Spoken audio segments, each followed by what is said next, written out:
Hello students, हम लोग पढ़ रहे हैं चैप्टर नंबर 22 बायोलॉजी का केमिकल कोऑर्डिनेशन एंड इंटीग्रेशन। तो इसमें हम अभी तक 3 ग्लैंड्स पढ़ चुके हैं, पिट्यूटरी, थायराइड और पैराथायराइड, और पीनियल। 4 ग्लैंड्स हम पढ़ चुके हैं। अब हम आगे की ग्लैंड्स देखते हैं। तो नेक्स्ट जो ग्लैंड है वो है थाइमस ग्लैंड। ठीक है, तो थाइमस जो है ये एक लोबुलर स्ट्रक्चर होता है जो रहता है कहाँ पर located, between lungs, behind the sternum on ventral side of aorta. मतलब लंग्स के बीच में पीछे की तरफ स्टर्नम के। ठीक है, तो ये देखिए यहाँ पर दिख रहा है आपको ये थाइमस। ठीक, और इसका बहुत बड़ा रोल है for the development of immune system. ठीक, इम्यून सिस्टम के डेवलपमेंट में थाइमस का बहुत मेजर रोल होता है। इससे जो हार्मोन सेक्रेट होता है वो है थाइमोसिन। थाइमोसिन हार्मोन जो है इससे सीक्रेट होता है और इसका पूरा रोल क्या है, डेवलपमेंट ऑफ इम्यून सिस्टम। अब देखिए थाइमोसिन क्या क्या काम करता है, प्रोवाइड सेल मीडिएटेड इम्यूनिटी, यानी सेल मीडिएटेड इम्यूनिटी जो है वो इसी के कारण बनती है। फिर डिफ्रेंशिएशन ऑफ टी लिम्फोसाइट्स, इसके अलावा promote production of antibodies to provide humoral immunity. जो एंटीबॉडीज़ हम बोलते हैं बॉडी में बनती हैं वो भी इसी के कारण, थाइमोसिन के कारण। And thymus is D generated in old individuals. ये इसकी एक देखिए खासियत है कि जब भी आपसे पूछ रही कि ऐसी कौन सी ग्लैंड है जो कि बचपन में तो होती है लेकिन बाद में धीरे धीरे डी जनरेट हो जाती है जब हम एडल्ट होते हैं, तो वो ग्लैंड है थाइमस ग्लैंड। क्योंकि बचपन में ये जब हमारी इम्यूनिटी बनती है, जैसे हम बोलते हैं कि एक जब तक हम मैच्योर नहीं होते 12-13 साल तक, प्यूबर्टी तक, तब तक हमारी इम्यूनिटी पूरी बन जाती है। तो ये ग्लैंड तब तक एक्टिव रहती है थाइमस, और उसके बाद धीरे धीरे क्या होने लगती है, डीजनरेट होने लगती है। ठीक है, क्योंकि इम्यूनिटी आपकी बन चुकी है, तो उसके बाद ये ग्लैंड हो जाती है डीजनरेट, और उसके बाद थाइमोसिन का प्रोडक्शन भी बहुत ही कम हो जाता है। और इसीलिए क्या होता है कि जो ओल्ड पर्सन्स होते हैं उनका इम्यून रिस्पॉन्स थोड़ा सा वीक हो जाता है। ठीक है, तो ये है थाइमस ग्लैंड। अब नेक्स्ट जो है वो है एड्रीनल ग्लैंड। तो हमारी बॉडी में एक पेयर होता है एड्रीनल ग्लैंड का, one at the anterior part of each kidney. देखिए ये किडनीज, और किडनी के ऊपर ये ऐसा टोपी के शेप जैसा जो स्ट्रक्चर है वो है कौन सा, एड्रिनल ग्लैंड। और इसमें 2 टाइप के टिश्यूज़ होते हैं। जो सेंट्रली लोकेटेड टिश्यू होता है वो कहलाता है एड्रिनल मेड्यूला, ये देखिए जो बीच में दिख रहा है आपको, और आउटसाइड पे होता है कॉर्टेक्स, ये बाहर की तरफ येलोइश और अंदर थोड़ा सा पिंकिश। ठीक है, किडनी के एंटीरियर पार्ट पे हैं 2 ग्लैंड्स, 2 प्रकार के टिश्यूज़ हैं। सेंट्रली लोकेटेड को मेड्यूला बोला हमने और आउटसाइड वाले को कॉर्टेक्स। तो इसके 2 पार्ट्स हो गए, एड्रिनल मेड्यूला और एड्रिनल कॉर्टेक्स। देखिए ये इसके 2 parts, adrenal medulla, adrenal cortex. अब इसके देखिए क्या फंक्शन है मेड्यूला के, इससे जो 2 हार्मोन सिक्रेट होते हैं है ना एड्रिनल मेड्यूला से, वो होते हैं एड्रिनलिन या फिर इसे कहते हैं इपिनेफ्रिन, और दूसरा जो है नॉर एड्रिनलिन या फिर नॉर इपिनेफ्रिन। इन्हें कॉमनली कैटेकोलामाइंस भी कहा जाता है। और ये जो दोनों हार्मोन्स हैं ये रैपिडली सिक्रेट होते हैं in response to stress of any kind and during emergency situation, और इसीलिए इन्हें कहा जाता है इमरजेंसी हार्मोन्स या हार्मोन्स ऑफ फाइट।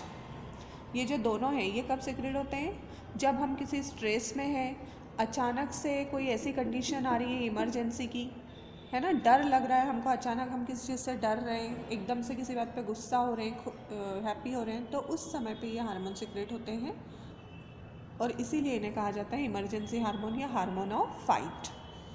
और इन हार्मोन्स के कारण क्या होता है, this hormones increase alertness, pupillary deletion, हमारी आंखें थोड़ी सी फैल जाती हैं, फिर रेजिंग ऑफ हेयर्स, स्वेटिंग, पसीना आने लगता है, हार्ट बीट बढ़ जाती है हमारी, रेट ऑफ रेस्पिरेशन बढ़ जाता है, ग्लाइकोजन का ब्रेकडाउन होने के कारण ग्लूकोज का लेवल बढ़ जाता है ब्लड में, और इसके अलावा लिपिड और प्रोटीन का भी ब्रेकडाउन होने लगता है। तो ये सब ये इमरजेंसी हार्मोन्स के फंक्शन है। अब जब ये सब होने लगेगा तो ये कंटिन्यू तो नहीं रहेगा, तो एड्रेनलिन ये सब करवाता है और नॉर एड्रेनलिन जो है फिर उसको कंट्रोल करता है। दोबारा से हम नॉर्मल कंडीशन में आ जाते हैं थोड़ी देर के बाद। और एड्रेनल कॉर्टेक्स से रिलीज होता है कॉर्टिकॉइड हार्मोन। ठीक है, ये देखिए मेड्यूला के ये वहाँ दिया है पूरा, ये एड्रेनलिन, नॉर एड्रेनलिन है ना। स्ट्रेसफुल कंडीशन में, सिचुएशन में ये सीक्रेट होते हैं। इनको इमरजेंसी हार्मोन या हार्मोन ऑफ फाइट कहा जाता है। और क्या कर रहे हैं ये, हार्ट बीट को बढ़ाते हैं, अलर्टनेस बढ़ाते हैं, pupillary dilation, raising of hair और स्वेटिंग। अब कॉर्टेक्स के भी देखिए यहाँ पर 3 लेयर्स हैं। ये जोना रेटिकुलरिस, इससे सीक्रेट क्या हो रहा है ये इनर लेयर पे। फिर ये मिडिल लेयर में जोना फेसिकुलेट, ग्लूकोकॉर्टिकॉइड और जोना ग्लोमेरुलोसा, ये आउटर लेयर पे, और इससे मिनरलोकॉर्टिकॉइड। अब ये देखिए मेडुला और कॉर्टेक्स के पूरे ये फंक्शंस यहाँ पर दिए हुए हैं। ठीक, तो ये जो कॉर्टिकॉइड हार्मोन है जो कि एड्रिनल कॉर्टेक्स से रिलीज़ हो रहे हैं, इनको कॉमनली हम क्या बोल रहे हैं, कॉर्टिकॉइड। तो ये क्या करता है, कार्बोहाइड्रेट का मेटाबॉलिज्म बढ़ाता है और पूरे मेटाबॉलिज्म को क्या करेगा, उसके कंट्रोल करेगा। ग्लूकोकॉर्टिकॉइड जो है वो ग्लूकोजेनेसिस को स्टिमुलेट करता है। फिर उसके बाद कॉर्टिसोल जो है कार्डियोवैस्कुलर सिस्टम को भी मेंटेन करता है, किडनी के फंक्शन को मेंटेन करता है। तो ये सारे जो मेटाबॉलिज्म के फंक्शन हैं ये एड्रिनल किसके हैं, कॉर्टेक्स के। ठीक है, एड्रिनल मेडुला हो गया और एड्रिनल कॉर्टेक्स हो गया। तो ये सारा एड्रिनल के फंक्शन हो जाएंगे। उसके बाद जो नेक्स्ट है पेनक्रियाज। तो पेनक्रियाज जो है ये ऐसा लीफ शेप का जो हम देखते हैं हमेशा स्टमक और इंटेस्टाइन के बीच में होता है ये, और इससे एंजाइम भी सिक्रेट होते हैं जो कि स्टमक कहाँ जाते हैं, स्मॉल इंटेस्टाइन में, और साथ ही साथ ये हार्मोन भी सिक्रेट करता है। तो इसीलिए इसे कहा जाता, मतलब ये दोनों हैं, एक्सोक्राइन ग्लैंड भी है और एंडोक्राइन ग्लैंड भी, क्योंकि इसमें डक्ट भी होती है जो कि स्मॉल इंटेस्टाइन में जाती है, और ये कुछ जो हार्मोन है उसको ब्लड में भी सिक्रेट करता है। तो ये एक्सोक्राइन और एंडोक्राइन दोनों है, इसलिए इसे मिक्स ग्लैंड भी कहा जाता है। ठीक है, ये एक फ्लैटन ऑर्गन होता है। कहाँ पर होता है आपको पता है, एब्डोमेन वाले रीजन में, इन स्टमक के पास में। दोनों ग्लैंड्स का ये काम करता है। इसमें बहुत सारे जो पार्ट्स होते हैं, है ना, और ये consist of islet of Langerhans and acini cells, ये 2 प्रकार के इसमें पार्ट्स होते हैं। और यहाँ पर कम से कम होते हैं 1 से 2 million, 1 to 2 million islet of Langerhans एक नॉर्मल ह्यूमन में।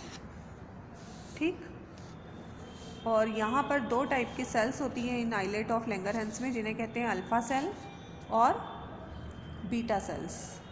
ये देखिए आइलेट ऑफ लैंगरहैंस से पूरा ये बना हुआ है, इसका 1 से 2% पार्ट पेनक्रियास का, और उनमें 1 से 2 मिलियन आइलेट ऑफ लैंगरहैंस हैं, और इनमें 2 प्रकार की सेल्स हैं, अल्फ़ा और बीटा।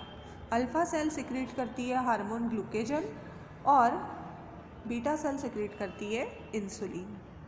ठीक है, ये 2 हार्मोन हैं इसके, ग्लूकेजन और इंसुलिन। तो इनका देखिए ग्लूकेजन का क्या फंक्शन है, ये एक पेप्टाइड हार्मोन है and it play an important role in maintaining the normal blood glucose level. Blood में ग्लूकोज के लेवल को ये मेंटेन करता है। Glucagon act mainly on the liver cell, liver पे ये एक्ट करता है, and stimulate glycogenolysis resulting in increase blood sugar. मतलब ग्लाइकोजिनोलाइसिस की जो प्रोसेस है उसको स्टिमुलेट करेगा और ब्लड में शुगर के लेवल को बढ़ाता है। इसके अलावा ये स्टिमुलेट करता है process of gluconeogenesis which also contribute to hyperglycemia, मतलब इससे भी ब्लड में ग्लूकोज का लेवल जो है वो बढ़ता है। Glucagon reduce the cellular glucose uptake and utilization, मतलब ये सेल्स को ग्लूकोज को अपटेक करने से रोकता है। इसीलिए ग्लूकेजन को कहा जाता है हाइपरग्लाइसेमिक हार्मोन, क्योंकि ये ब्लड में शुगर के लेवल को बढ़ा रहा है। ठीक है, इसलिए से क्या कहते हैं ग्लूकेजन को हाइपरग्लाइसेमिक हार्मोन। अब इस दूसरा इंसुलिन जो है वो क्या कर रहा है, ये भी एक पेप्टाइड हार्मोन है and it plays a major role in the regulation of glucose homeostasis, मतलब ग्लूकोज के होम्योस्टेसिस को ये मेंटेन करता है। ये एक्ट करता है mainly on hepatocytes and adipocytes, मतलब एडिपोज टिश्यू के सेल्स पे एक्ट करता है और इन्हांस करता है सेलुलर ग्लूकोज अपटेक को यूटिलाइज, मतलब ये उसके उल्टा काम कर रहा है, सेल्स को ग्लूकोज लेने के लिए और उनको यूटिलाइज करने के लिए एनहांस करेगा, और जिसके कारण ग्लूकोज का रैपिड मूवमेंट होता है ब्लड से हिपेटोसाइट और एडिपोसाइट में, और उसके कारण ब्लड में ग्लूकोज का लेवल जो है वो क्या हो जाता है, कम हो जाता है, हाइपोग्लाइसेमिया। ठीक, तो इंसुलिन इसके अलावा ग्लूकोज को ग्लाइकोजन में भी कन्वर्ट कराता है, यानी ग्लाइकोजेनेसिस की प्रोसेस को भी स्टिमुलेट करता है टारगेट सेल्स में, और ये पूरा ग्लूकोज के होम्योस्टेसिस को बना के रखता है। मतलब ये दोनों हार्मोन मिल के काम कर रहे हैं, एक बढ़ा रहा है, ठीक है, और एक क्या कर रहा है, कम कर रहा है। क्लियर है? ये देखिए, एक में ब्लड शुगर बढ़ रहा है और एक में ब्लड शुगर कम हो रहा है ना। ये इंसुलिन जो है ब्लड में शुगर के लेवल को कम करता है और ग्लूकेजन जो है ब्लड में शुगर के लेवल को बढ़ाता है। क्लियर है? तो दोनों मिलके क्या करते हैं, ब्लड में शुगर के लेवल को मेंटेन करते हैं। अब देखिए, यदि कंटिन्यू हाइपरग्लाइसेमिया रहा, मतलब इंसुलिन यदि कम सिक्रीट होता है तो ब्लड में शुगर का लेवल बढ़ा हुआ ही रहेगा, और उसे हम क्या कहते हैं, डायबिटीज़ मेलिटस, या शुगर की बीमारी जिसे हम कहते हैं। तो ये किसके कारण होती है, इंसुलिन की कमी के कारण। तो इनको इंसुलिन थेरेपी देनी पड़ती है और उससे वो ठीक होते हैं। तो ये है इसके फंक्शंस। तो आज हमने जो है कौन कौन सी ग्लैंड्स देखी, थाइमस, एड्रिनल और पैनक्रियाज। अभी और भी बची हुई हैं कुछ ग्लैंड्स, तो वो हम नेक्स्ट वीडियो में देखेंगे। Thank you.